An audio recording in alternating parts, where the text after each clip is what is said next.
In the early summer of 1212, a strange and devastating hysteria gripped the deeply fractured societies of Western Europe. Decades of brutal, failed military campaigns in the Middle East had drained the continent of its wealth, its blood, and its spiritual confidence. The grand armies of kings and seasoned knights had been repeatedly broken, leaving behind a profound psychological void. A desperate populace, steeped in apocalyptic anxiety, began to look for salvation not in the swords of armored men, but in the supposed purity of the innocent. This collective desperation birthed an unprecedented tragedy. In the absence of military victory, a dangerous theological rationalization took root among the peasantry. If the corrupted worldly armies of adults could not reclaim the holy city of Jerusalem, perhaps God had chosen the sinless to accomplish what the mighty could not. It was a mass delusion born of profound grief and religious extremism, setting the stage for one of the most unsettling events of the Middle Ages. The spark of this dark phenomenon ignited in the fields of France. A 12-year-old shepherd named Stephen of Cloyes appeared before the royal court, claiming to bear a letter directly from Christ. He preached with a frightening intensity, declaring that the Mediterranean Sea would dry up before him, allowing a peaceful army of youth to walk across the seabed to the Holy Land. He did not call for weapons, but for faith, promising that divine intervention would conquer where steel had so spectacularly failed. Thousands of vulnerable young people abandoned their plows, their flocks, and their weeping families to follow him. These were not soldiers, but children, adolescents, and impoverished laborers, swept up in a hypnotic trance of promised glory. They possessed no provisions, no maps, and no understanding of the vast, unforgiving geography that lay between their rural villages and the distant shores of the Levant. Their innocence was weaponized by their own fervent belief, transforming them into a wandering, doomed congregation. As the movement surrounding Stephen swelled in France, a parallel shadow stretched across the Rhineland. In Germany, another young visionary named Nicholas of Cologne emerged, echoing the same catastrophic prophecies. Nicholas gathered an equally massive following, leading tens of thousands of commoners, largely youth, southward toward the Alps. Two distinct rivers of humanity, driven by the same terrifying conviction, were now flowing toward the sea, entirely unaware of the grim reality awaiting them. The sheer scale of this migration was staggering. Entire villages were emptied of their youth, the roads choked with singing, starving throngs marching under makeshift crosses. The psychological grip of the Crusade was so absolute that parents who attempted to restrain their children often found them breaking locks and scaling walls to join the procession. It was an epidemic of the soul, a contagion of hope that blinded them to the lethal reality of the world. The fervor was self-sustaining, feeding on the collective energy of the crowd. Every sunset, they believed they were one day closer to a miracle. The sheer exhaustion of walking miles upon miles only deepened their trance, blurring the lines between physical reality and spiritual ecstasy. They were marching into the abyss, shielded from terror only by the impenetrable armor of mass delusion. But the physical world soon asserted its brutal dominance. The journey southward required crossing hundreds of miles of hostile, uncultivated terrain. Without a centralized supply chain or military protection, the vast columns of youth were forced to forage, beg, and steal to survive. The summer heat brought dehydration, while sudden storms turned dirt roads into impassable quagmires, stripping away the romantic veneer of their holy quest. For the followers of Nicholas of Cologne, the topography itself became an executioner. To reach the Italian peninsula, they had to traverse the treacherous passes of the Alps. They were clad in thin peasant tunics, utterly unprepared for the plunging temperatures, jagged rockfalls, and sudden blizzards of the high mountains. The grueling ascent quickly transformed their pilgrimage into a grim struggle for basic survival. The indifference of the established authorities only compounded their suffering. Local lords and church officials, bewildered by the unsanctioned movement, largely refused to offer shelter or aid. Some actively drove the starving children away from their city gates, fearing riots and the depletion of their own winter stores. The vulnerable marchers were abandoned by the very institutions that had nurtured their religious fervor in the first place. Starvation began to cull the ranks with ruthless efficiency. Children who had never known hunger beyond a poor harvest were now reduced to eating roots, bark, and the carcasses of dead animals found along the trails. Disease swept through the dense, unsanitary camps, turning the nightly prayers into a chorus of agonizing coughs and fevered delirium. The trail through the mountains became a graveyard. Thousands collapsed by the roadside, their bodies left unburied as the desperate survivors pushed forward, driven by the frantic belief that salvation lay just beyond the next peak. The silence of the Alps swallowed their pleas, standing as a cold testament to the limits of human faith against the unforgiving forces of nature. Yet miraculously, a fraction of the original multitude survived the crossing. Battered, emaciated, and deeply traumatized, the remnants of the German contingent finally descended into the sunlit plains of Italy.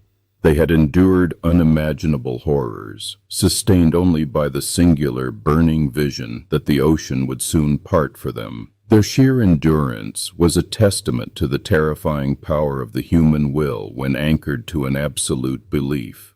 By late August of 1212, the survivors finally reached the shores of the Mediterranean Sea. The French followers of Stephen of Cloyes arrived at Marseille, while the followers of Nicholas reached Genoa.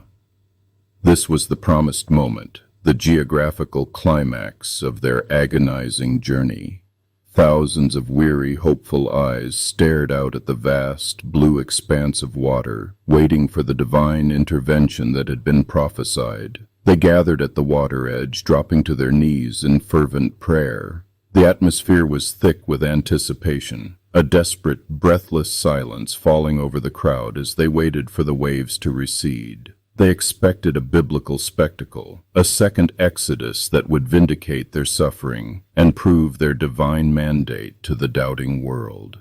Hours passed, yet the horizon remained unchanged. The sun climbed high into the sky and began its slow, agonizing descent, casting long, indifferent shadows across the beaches of Genoa and Marseille. The tide rolled in, wetting the knees of the praying youth, but the Mediterranean Sea did not part.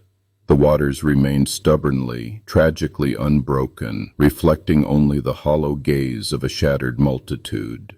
The miracle they had starved and bled for was a phantom. The psychological collapse was absolute and instantaneous. The impenetrable armor of their delusion fractured, leaving them exposed to the horrifying reality of their situation. They were thousands of miles from home, destitute, starving, and suddenly stripped of the very purpose that had kept them alive. The profound grief that followed was not merely the loss of a campaign, but the death of their fundamental understanding of the universe. It was in this moment of ultimate vulnerability that the darkest elements of human nature intervened. In Marseille, the disillusioned followers of Stephen of Cloyes were approached by local merchants. These men offered a seemingly miraculous alternative. If the sea would not part, they would provide a fleet of ships to carry the children across the water to the Holy Land, free of charge, for the glory of God. To the desperate youths, this offer appeared as a delayed but genuine divine providence. They eagerly boarded the vessels, crowding into the dark, stifling holds of the merchant ships, singing hymns of profound gratitude. 7 large ships, packed tightly with thousands of innocent souls, sailed out of the harbor of Marseille, disappearing over the horizon into the vast expanse of the Mediterranean. They believed they were finally on their way to Jerusalem, entirely blind to the trap that had just snapped shut around them. The truth of their voyage remained a dark secret for nearly 2 decades. The ships did not sail toward the Levant to reclaim holy sites. Instead, 2 of the vessels struck rocks during a violent storm off the coast of Sardinia, plunging to the bottom of the sea and drowning everyone aboard. For those who survived the tempest, a far more sinister fate awaited. The remaining 5 ships altered their course, sailing directly toward the bustling slave markets of North Africa. The merchants of Marseille had never intended to aid the Crusade. They had orchestrated a massive, calculated act of human trafficking. The children, weakened by months of starvation and broken by spiritual despair, were entirely defenseless as armed crews secured the hatches and steered them toward a life of eternal bondage. Upon arriving in foreign ports, the doors of the ships were thrown open, not to the Holy City, but to the auction blocks. Thousands of young Europeans were sold into slavery, dispersed across the vast empires of the Mediterranean world. They were stripped of their names, their freedom, and their pasts, absorbed into a foreign labor force from which almost none would ever return. The reality of their new existence was a suffocating nightmare. The boys were often condemned to agricultural labor or forced into military servitude, while others vanished into domestic slavery. The grand, holy vision of Stephen of Cloyes and Nicholas of Cologne had culminated in the brutal commodification of their followers. The Crusade did not end in a blaze of spiritual glory, but in the cold, transactional exchange of human lives for gold. Back in Europe, the disappearance of the children left a lingering, ghostly trauma across countless villages. Parents waited for years, scanning the horizon for sons and daughters who would never return. The Catholic Church and the ruling nobility, deeply embarrassed by the unsanctioned and disastrous movement, quickly moved to suppress the memory of the event. The tragedy was marginalized, transformed over centuries into a vague, romanticized myth, obscuring the catastrophic failure of the society that allowed it to happen. This historical erasure served to protect the powerful institutions that had long thrived on crusading fervor. Acknowledging the true fate of the 1212 marchers meant confronting the deeply toxic nature of the religious extremism that the era had so carefully cultivated. It laid bare the horrifying consequences of weaponizing blind faith, demonstrating with chilling clarity how easily mass delusion could be exploited by those with predatory intentions and a total lack of moral restraint. Yet, despite the efforts to bury the truth, fragments of the story survived through the accounts of a handful of escaped captives and chroniclers. These rare testimonies pierced the veil of myth, revealing the profound endurance of those who suffered. Even in the depths of slavery, separated by oceans and decades, some held on to the memory of their origins, a quiet rebellion against the total erasure of their identities. Ultimately, the Children's Crusade stands as one of history's most devastating lessons in the vulnerability of the innocent. It strips away the chivalric romance often associated with the Middle Ages, exposing a grim landscape where children were sacrificed on the altar of adult failures. The disaster was not an act of God, but a meticulously engineered human tragedy, born of societal despair and executed by opportunistic greed. The echoes of 1212 remain a haunting warning from the dark side of history. It is a stark reminder of what happens when fanaticism overrides reason, and when a society allows its most vulnerable to bear the burden of its collective delusions.